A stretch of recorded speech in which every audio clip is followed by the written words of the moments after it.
Hello everyone, मी नम्रता तुमचं माझ्या YouTube चॅनलमध्ये स्वागत करते। तर आज ना मी तुमच्यासाठी मस्त असं चण्याचं हेल्दी सॅलड घेऊन आली आहे।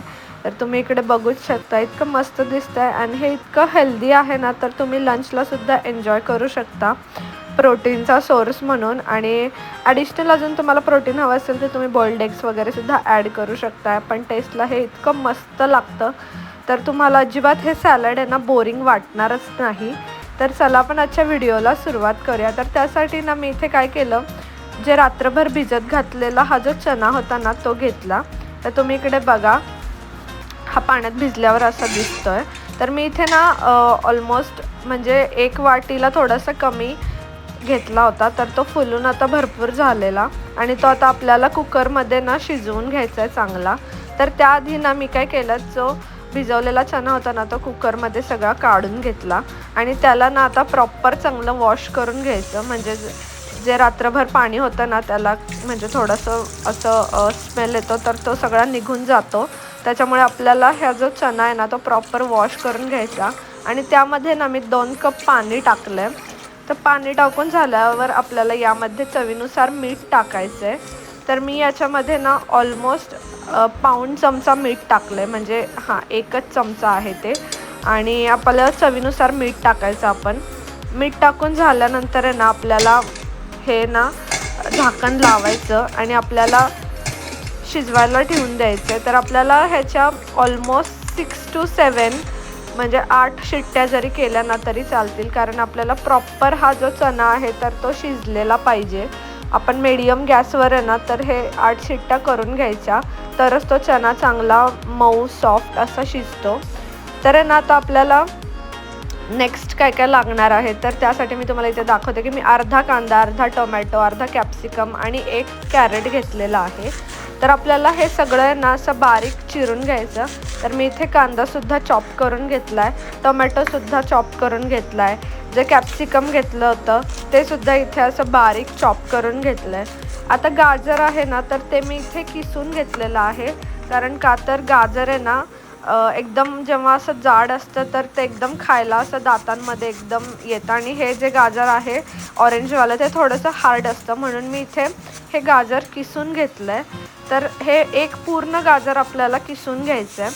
तर मीनवाईल इकडे शिट्ट्या होत होत्या, तर तुम्ही इकडे बघा की शिट्ट्या व्हायला चालू झालेल्या।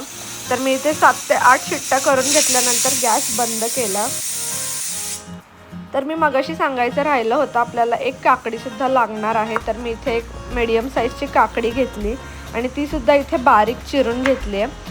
काकडी चिरून झाल्यानंतर मी इथे बारीक थोडीशी कोथिंबीर आहे तर तीसुद्धा थोडीशी चिरून घेतली। कुकर आता थंड झालेला होता, त्यामुळे मी कुकर ओपन केला। कुकर मी ओपन केला तर तुम्ही इकडे बघू शकताय की हा जो चना आहे तर एकदम प्रॉपर बॉईल झालेला आहे आणि छान कुक झालेला होता, एकदम सॉफ्ट असा। तर त्याच कुकरमध्ये ना मी तो चना काढून घेतला आणि त्यामध्ये तेल टाकलं आहे। तर तुम्ही इकडे बघा, मी अगदी थोडंसं तेल टाकलं आहे, म्हणजे नाहीच बरोबर असं तेल आहे ते, म्हणजे एकदम थोडंसं तेल टाकून घ्यायचं आपल्याला, किंवा तुम्हाला नसेल टाकायचं ना तरीसुद्धा तुम्ही टाकू शकताय तसं। तर मी त्याच्यामध्ये ना थोडंसं तेल गरम झाल्यानंतर त्यामध्ये जो बारीक चिरलेला कांदा होता, टोमॅटो होतं आणि जे कॅप्सिकम होतं ना तर ते सगळं इथे टाकून घेतलं। आता हे आपल्याला ना चांगलं सॉटे करून घ्यायचं, म्हणजे जे कॅप्सिकम आहे ना तर ते थोडंसं कच्चं नाही राहणार म्हणून, आणि कांदा पण आपल्याला एकदम कच्चा नाही वाटणार। तर यामध्ये आता आपल्याला चवीनुसार मीठ टाकायचं आहे। तर मी ना इथे अर्धा चम्मच मीठ टाकलं आहे आणि ना मी म्हणजे तिखटपणा यावा म्हणून ह्याच्यामध्ये क्रश्ड रेड पेपर टाकलेला आहे। तर तुम्ही इथे थोडंसं लाल तिखट टाकायचं असेल तर ते पण टाकू शकता, पण ह्या क्रश्ड रेड पेपरने ना खूप मस्त चव येते अशी ह्या चण्याला।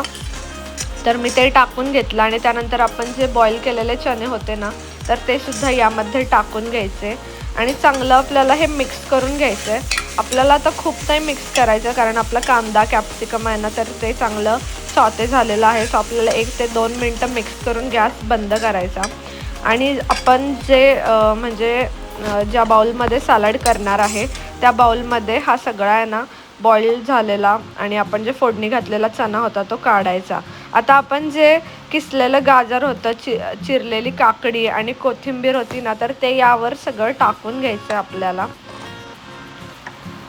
जो गाजर मी पूर्ण एक किसलेला होता ना, तर तो मी इथे सगळा यूज केलेला आहे. तर खूप छान टेस्ट लागते असं किसल्यामुळे. आता यामध्ये ना थोडंसं अजून चवीनुसार मीठ टाकायचं. आपण ते खाली जेव्हा चणा करत होतो तेव्हा मी मीठ टाकलेलं होतं, त्यामुळे इथे तुम्ही चवीनुसार थोडं मीठ टाका. मी इथे अर्धा चम्मचला कमीच मीठ टाकलं आहे. तर यामध्ये ना आता आपल्याला दही टाकायचं आहे. तर दही मी जे घरी होतं ना लावलेलं, तर तेच दही मी यूज करते. आणि असं काही म्हणजे स्पेसिफिक नाही आहे, मी इथे अंदाजे दही टाकलेलं आहे. 4 ते 5 चम्मच तुम्ही दही टाकू शकताय, तुम्हाला जेवढं आवडतं आहे त्यानुसार. आणि हे सगळं दही आणि जे आपण इन्ग्रेडियंट्स टाकले होते ना वरून, तर ते सगळं चांगलं मिक्स करून घ्यायचं आहे. तर ते सगळं मिक्स झाल्यानंतर आहे ना, तुम्हाला मी दाखवते की आपलं जे चण्याचं सॅलड आहे ना, तर ते आता असं काही दिसतं, तर एकदम छान दिसतं आता हे. आणि आता आपल्याला यामध्ये ना ऑलिव्ह ऑइल टाकायचं आहे थोडंसं. तर हे स्प्रे आहे, तर ऑलिव्ह ऑइल थोडंसं स्प्रे करून घ्यायचं आपल्याला. मग त्याने आहे ना जो आपलं चण्याचं सॅलडची टेस्ट आहे तर ती थोडीशी एन्हान्स होते त्याच्यामुळे. तर हे ऑलिव्ह ऑइल टाकून झाल्यानंतर पण आपल्याला हा चण्याचं सॅलड मिक्स करून घ्यायचं. आणि त्यामध्ये ना मी आता इथे अर्धा लिंबू कट करून घेतला होता, तो सुद्धा इथे पिळून घेतला.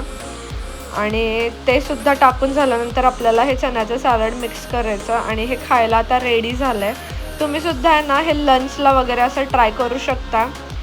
जर तुम्ही डाएटवर वगैरे असाल तर तुमच्यासाठी हा खूप बेस्ट ऑप्शन आहे. आणि हेल्दीसुद्धा आहे आणि टेस्टी तर खूपच आहे. तुम्हाला असं वाटणार पण नाही की तुम्ही डाएटवर आहात. तर तुम्ही ही रेसिपी आहे ना एकदा प्लीज नक्की ट्राय करा. मी सुद्धा खाऊन बघितलं, इतकं मस्त लागत होतं ना, मला तर खूप आवडलं. तुम्हाला पण नक्की आवडेल. आणि भेटूया आपण आता नेक्स्ट व्हिडिओमध्ये. तोपर्यंत बाय बाय, टेक केअर.